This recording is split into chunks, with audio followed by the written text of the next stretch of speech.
Hello students, आज मैं BEd के लर्निंग एंड टीचिंग पेपर का यूनिट 5 का टॉपिक जो है modes of pre service teacher education programs for different school level, इसके बारे में डिस्कस करूंगी, जिसमें मैं बताऊंगी आपको कि विभिन्न स्कूल स्तर पर टीचर के लिए किस प्रकार का टीचिंग प्रोग्राम टीचर एजुकेशन चलता है और ये क्या होता है और इस टीचर एजुकेशन प्रोग्राम में किन किन कैरिकुलमों को शामिल किया गया है।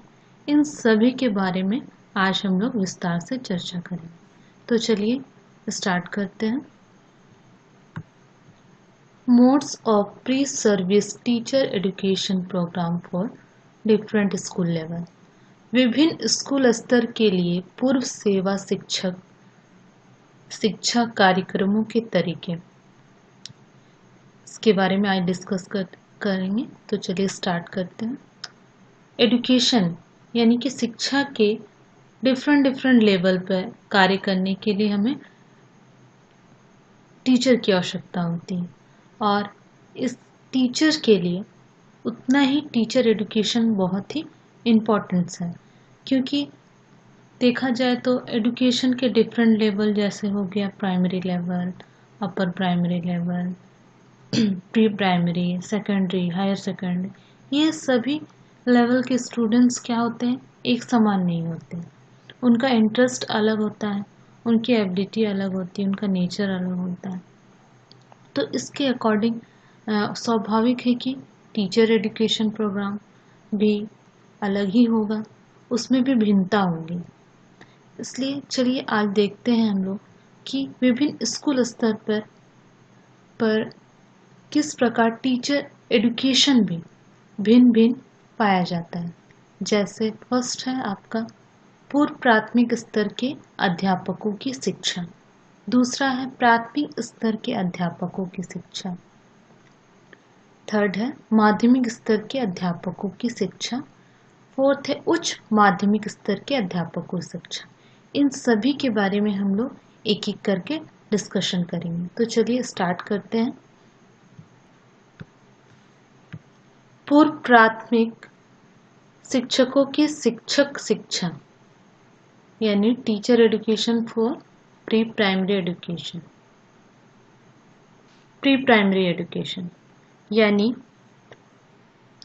ये पूर्व प्राथमिक शिक्षा या पूर्व विद्यालय शिक्षा जो होती है वो 3 से 5 वर्ष के बच्चों को दी जाती है और इस प्रकार की शिक्षा पर अत्यधिक बल देने का कार्य क्या किया जाता है, बच्चों की केयर पर अधिक बल दिया जाता है। बच्चों की देखभाल किस प्रकार से किया जाना है, साथ ही साथ उसका ओवरऑल डेवलपमेंट किस प्रकार किया जाएगा, इसके बारे में भी इसमें एक टीचर्स को शिक्षा दी जाती है कि वो बच्चों का सही तरीके से केयर कर पाए और उसका ओवरऑल डेवलपमेंट कर पाए।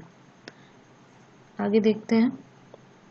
इस लेवल पे, इस स्टेज में मैक्सिमम क्या होता है, कॉग्निटिव डेवलपमेंट दिखाई देता है हमें बच्चों का, और बच्चों के विकास को हमेशा कुछ ना कुछ इफेक्ट करता है, कुछ ना कुछ चीज़ प्रभावित करता है उसके डेवलपमेंट में।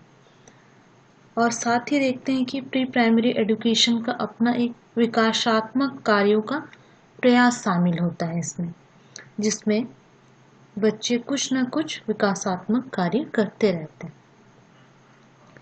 जिसमें फ्रॉबल ने बताया है कि फ्रॉबल जो वेस्टर्न फिलोसोफर थे, उन्होंने किंडरगार्टन के कॉन्सेप्ट पर बल दिया था और एक बालक और शिशुओं के पालन पोषण किस प्रकार से किया जाना, इसके बारे में उन्होंने ये बोला था कि जैसे बगीचे का एक कॉस्टली पौधा होता है, उसकी देखभाल कैसे करते हैं हम, बहुत ही केयरिंग के रूप में करते हैं, उसी प्रकार एक छोटे बच्चे का भी देखभाल उसी प्रकार से करना चाहिए कि एक वो बहुत ही बहुमूल्य है, क्योंकि वो जब छोटा होता है तो उसे कुछ समझ नहीं होती, उसको जिस रूप में ढाला जाता है वो उसी रूप में ढल जाता है। नेक्स्ट देखते हैं कि इस कार्यक्रम का लक्ष्य यही होता है, प्री प्राइमरी एजुकेशन का एम यही होता है, जिसे मॉन्टेसरी पद्धति भी के द्वारा भी बताया गया है, जिसमें कहा गया है कि बच्चे का जो डेवलपमेंट का ये स्टेज है वो है जिसमें सबसे ज़्यादा ज्ञानेंद्रियों का डेवलपमेंट होता है। इसमें हमारी जो 5 ज्ञानेंद्रियां हैं, आँख, नाक, हाथ, ये सभी का के द्वारा बच्चे ज़्यादा सीखते हैं।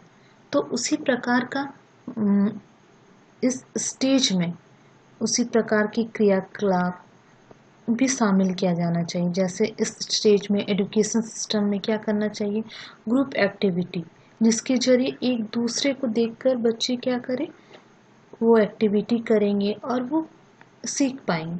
साथ ही हम देख सकते हैं कि इसके द्वारा क्या हो सकता है, प्ले वे मेथड, खेल विधि के द्वारा छोटे बच्चों को यदि खेल विधि के द्वारा पढ़ाया जाता है तो क्या होता है, वो जल्दी सीखते हैं।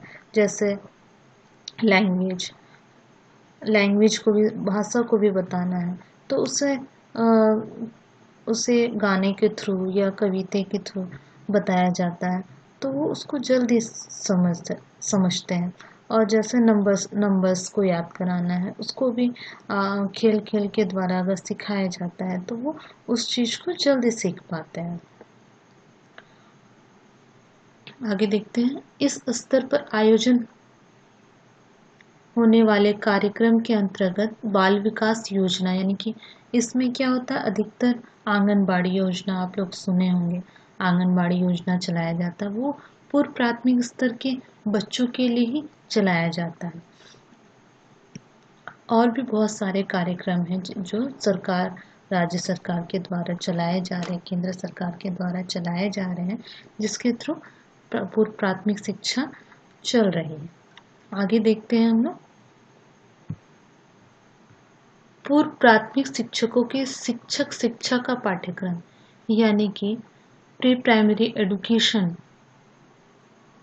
एजुकेशन के लिए जो टीचर एजुकेशन प्रोवाइड किया जाता है, उस टीचर एजुकेशन के लिए क्या क्या कैरिकुलम होने चाहिए। जब एक टीचर्स को ट्रेनिंग दिया जाता है तो उसके कैरिकुलम में किस चीज़ का समावेशन होना चाहिए या किया जाना चाहिए, उसके बारे में अभी हम लोग देखेंगे। पहला है सहयोगात्मक या सैद्धांतिक उपागम, यानी कि थियोरेटिकल कैरिकुलम में थियोरेटिकल चीज क्या क्या रखे जाए इसके बारे में बताया गया है, जिसमें बताया गया है कि पहला है कि आधुनिक भारतीय समाज के विषय को शामिल किया जाए। दूसरा है पूर्व बाल्यकालीन शिक्षा, उसका विस्तार, क्षेत्र, प्रकृति, परिस्थिति, समस्याएं, चुनौतियां क्या क्या है उसके बारे में एक टीचर्स को बताया जाए। आगे है बाल मनोविज्ञान, इनकी चाइल्ड साइकोलॉजी के बारे में बताया जाए, उसके बारे में पढ़ाया जाए, तथा अधिगम लर्निंग, बच्चे कैसे सीखते हैं उसके बारे में भी एक टीचर जानेगा, तभी वो बच्चे को सही ढंग से सिखा पाएगा। पूर्व बाल्यावस्था की देखभाल, उनका केयर, छोटे बच्चे जो होते हैं वो उनको उतनी समझ नहीं होती है, उनका केयर किस प्रकार एक टीचर करेंगे उसके बारे में भी पढ़ाया जाना चाहिए। शिक्षक कार्यक्रम का नियोजन, प्रबंधन। आगे है बच्चों के शारीरिक, मानसिक, संवेगात्मक, सौंदर्यपूर्वक विषयों का विकास, यानी कि बच्चों का शारीरिक रूप से कैसे विकास होगा, मानसिक कैसे होगा, वो इमोशनली कैसे उसको डेवलप करेंगे, इन सभी बातों का भी एक शिक्षक को इन सभी पाठ्यक्रम में शामिल किया गया ताकि इनके बारे में भी वह जानकारी प्राप्त कर सके। आगे है भाषागत, सामाजिक, नैतिक, तांत्रिक, पेशा समन्वय, आत्म अभिलंघन, स्वास्थ्य, स्वच्छता संबंधी विधियों का उन्नयन। आगे है निरीक्षण क्रिया, अनुभूति परीक्षण आदि से संबंधित विषयों का विकास। आगे देखते हैं, ये तो हुआ आपका थियोरेटिकल, थ्योरी के रूप में क्या क्या बताया जाता है। नेक्स्ट देखते हैं हम लोग प्रैक्टिकल के रूप में, यानी कि प्रयोगात्मक उपागम, यानी कि जिससे बच्चों को अनुभव प्राप्त हो, तो इसके लिए टीचर्स को क्या क्या सिखाया जाता है टीचर ट्रेनिंग प्रोग्राम में, उसको देखते हैं हम लोग। एक टीचर को चित्रांकन, पेंटिंग, संगीत भी सिखाया जाता है और साथ में सृजनात्मक क्रियाकलाप यानी कि क्रिएटिविटी कैसे अपने एक्टिविटी के थ्रू बच्चों को में लाएंगे, वो कहानी कथन यानी कि स्टोरी बच्चों को कैसे बताएंगे, नृत्य, नाटक, खेल, शारीरिक क्रियाकलाप, भ्रमण, ब्लॉग तैयार करने से संबंधित खेल, विभिन्न आवश्यकता वाले छात्रों के लिए क्रियाकलाप आदि को शामिल किया गया है। आगे देखते हैं व्यवहारिक उपागम यानी कि ये भी बिहेवियर उनका किस प्रकार से बिहेवियरिक अप्रोच में क्या क्या शामिल किया गया है उसको देखते हैं। शिक्षण अभ्यास यानी कि टीचिंग प्रैक्टिस, इंटर्नशिप जिसे कहा जाता है, ये भी एक टीचर को कराया जाता है pre primary teacher education program के जरिए।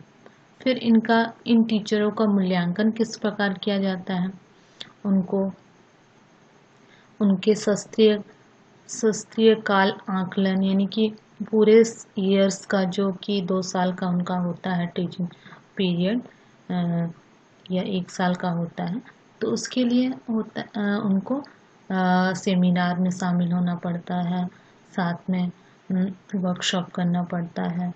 इन सभी साथ में मौखिक, लिखित, प्रायोगिक, वस्तुनिष्ठ प्रकार के सेमेस्टर परीक्षा में भी शामिल होना पड़ता है।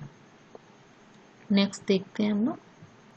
हमने प्री प्राइमरी टीचर एजुकेशन के बारे में अभी देखा। अब हम लोग देखेंगे प्राथमिक स्तर के अध्यापकों की शिक्षा यानी कि teacher education at primary stage यानी कि प्राइमरी लेवल के जो टीचर होते हैं उनके लिए क्या क्या कैरिकुलम होती है उनके बारे में जानकारी होता है, और प्राइमरी लेवल के जो अध्यापक शिक्षा होती है उनमें क्या क्या चीज़ शामिल किया जाता है उनके बारे में अभी हम लोग देखेंगे। पहला तो ये है कि प्राथमिक अध्यापक शिक्षा जो होते हैं वो कितने क्लास से कितने क्लास के बच्चों को दिया जाता है, वो कक्षा 1 से 6 क्लास के बच्चों को दिया जाता है, जिसमें 14 से 15 वर्ष तक के आयु के बच्चे शामिल होते हैं। प्राथमिक स्तर के जो भी अध्यापक होते हैं वे उन्हें सभी एजुकेशनल सब्जेक्ट को पढ़ाना पड़ता है। ये नहीं बोल सकते हैं कि वो सिर्फ एक सब्जेक्ट को पढ़ाएंगे, उन्हें मैथ्स भी पढ़ाना पड़ता है, उन्हें साइंस भी पढ़ाना पड़ता है, उन्हें अलग अलग विषय को भी पढ़ाना पड़ता है।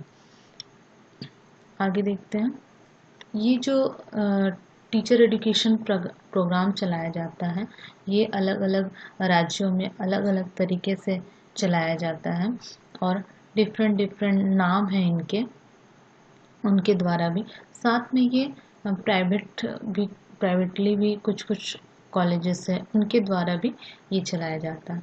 इसके लिए योग्यता कितनी होनी चाहिए, इसके लिए मैक्सिमम हाई स्कूल यानी कि 10th पास होना चाहिए, इंटरमीडिएट होना चाहिए, 10th के बाद इंटरमीडिएट किए होने चाहिए, तभी वो इंटर किए रहेंगे तभी उसमें इसको प्रवेश मिलते हैं। ये कितने 2 साल के कोर्स होते हैं इसमें, जिसको आप 2 साल में ये कंप्लीट होता है। आगे देखते हैं, विभिन्न राज्यों में यानी कि अदर स्टेट में अलग अलग स्टेट में इसकी अवधि प्रशिक्षण अवधि अलग अलग प्रकार की होती है। इसमें प्रवेश परीक्षा यानी कि एडमिशन प्रोसेस अलग प्रकार से होता है, कोई एंट्रेंस एग्ज़ाम लेता है, कोई भी नए एंट्रेंस एग्ज़ाम के थ्रू अलग अलग एरिया में अलग अलग स्टेट में अलग अलग प्रकार से सिलेक्शन किया जाता है। और इसकी कैरिकुलम भी अलग अलग एरिया में डिफरेंट बोर्ड के हिसाब से पाया जाता है। जैसे झारखंड में जो चल रहा है डीएलएड डिप्लोमा एलिमेंट्री एजुकेशन जिसे कहते हैं, कहीं अलग अलग नामों से भी इन्हें जाना जाता है, जैसे जेटीसी, बीटीसी इत्यादि नामों से भी प्रयोग में लाया जाता है। आगे देखते हैं इसका कैरिकुलम क्या है। प्राथमिक स्तर के अध्यापकों की शिक्षक शिक्षा का पाठ्यक्रम यानी कि जो टीचर होते हैं, टीचर ट्रेनिंग होता है प्राइमरी लेवल के, उनके पाठ्यक्रम, उनके करिकुलम में क्या क्या सब्जेक्ट शामिल किया जाता है उनको देखेंगे। सैद्धांतिक उपागम, उनके थियोरेटिकल रूप से उनको क्या क्या पढ़ाया जाता है। उनके सब्जेक्ट में पहला तो होता है भारतीय विकासशील समाज, मतलब हमारे भारत में किस प्रकार से समाज का विकास हो रहा है उसके बारे में जानकारी दी जाती है। भारत में प्राथमिक शिक्षा यानी कि प्राइमरी एजुकेशन किस प्रकार से थी भारत में आज़ादी के बाद, किस प्रकार की यहाँ एजुकेशन सिस्टम थी उसके बारे में, उसकी परिस्थिति, उसकी समस्याएं, क्या क्या चुनौतियाँ आई प्राथमिक शिक्षा देने में, इन सभी के बारे में उनको बताया जाता है। आगे हैं बच्चों, जो 6 से 11 वर्ष की आयु के जो बच्चे हैं उनके लिए शिक्षण और अधिगम का मनोविज्ञान, यानी कि 6 से 11 वर्ष के जो बच्चे हैं उनका लर्निंग एबिलिटी कैसा होता है, उनको कैसे समझ पाएंगे, उनको इस सब प्रकार का साइकोलॉजिकल ज्ञान दिया जाता है, मनोविज्ञान का ज्ञान दिया जाता है ताकि वो बच्चों को समझ पाए। आकलन मतलब स्टूडेंट्स का असेसमेंट किस प्रकार करेंगे, उनका मूल्यांकन किस प्रकार करेंगे और उसके सुधार के लिए क्या क्या टीचिंग मेथड को अपनाया जाएगा, इन सभी के बारे में एक टीचर्स को टीचिंग प्रोग्राम के थ्रू बताया जाता है, पढ़ाया जाता है। आगे है स्वास्थ्य एवं शारीरिक शिक्षा, हेल्थ एजुकेशन भी दिया जाता है और साथ में विशिष्ट आवश्यकता वाले बच्चों की शिक्षा भी दी जाती है। स्पेशल चाइल्ड जो होते हैं उनकी भी क्या क्या नीड होती है उनके बारे में भी टीचर्स को बताया जाता है। आगे है मार्गदर्शन एवं परामर्श प्राथमिक विद्यालयों के विषयगत क्षेत्र, यानी कि गाइडेंस एंड काउंसलिंग के बारे में भी बताया जाता है, जिसके थ्रू एक टीचर जान पाता है कि स्टूडेंट्स को किस प्रकार से गाइड करना है, कैसे उनका काउंसलिंग करना है। और क्रियात्मक अनुसंधान, ये तो हुआ थियोरेटिकल। आगे देखते हैं प्रायोगिक उपागम, यानी कि प्रैक्टिकल के रूप में उनके विषय में इंटर्नशिप को शामिल किया जाता है, जिसके थ्रू स्टूडेंट्स को स्कूल भेजा जाता है ताकि वो इंटर्नशिप कर सके, बच्चों को पढ़ा सके, ताकि उनकी पढ़ाने की एबिलिटी का डेवलपमेंट हो सके। नेक्स्ट है मूल्यांकन, इनके एवोल्यूशन, उन टीचर्स का टीचर एजुकेशन प्रोग्राम के द्वारा एवोल्यूशन प्रोसेस किस प्रकार का होता है। उनकी मौखिक भी परीक्षा होती है, उनको जो एग्ज़ामिनेशन होता है थ्योरी एग्ज़ामिनेशन, उसमें होता है कि उनको लॉन्ग शॉर्ट और ऑब्जेक्टिव टाइप सभी प्रकार के क्वेश्चन होते हैं। साथ ही साथ उनका समय समय पर कंटिन्यू असेसमेंट किया जाता है और उनको उसके लिए अंक नहीं दिया जाता है बल्कि ग्रेड भी प्रदान किया जाता है। Thank you. आज हमने देखा कि प्री प्राइमरी और प्राइमरी स्कूल के लिए टीचर एजुकेशन प्रोग्राम किस प्रकार होता है और वो क्या होता है और उनमें क्या क्या कैरिकुलम को एक टीचर्स को ट्रेनिंग के दौरान किन किन कैरिकुलम को पढ़ना पड़ता है, इन सभी के बारे में आज डिस्कस करें। नेक्स्ट वीडियो में हम लोग इसी का दूसरा पार्ट देखेंगे और वो है सेकेंडरी और हायर सेकेंडरी स्कूल लेवल पे किस प्रकार का कैरिकुलम होता है और किस प्रकार के टीचर्स ट्रेनिंग प्रोग्राम दिया जाता है, इसके बारे में हम लोग नेक्स्ट वीडियो में देखेंगे।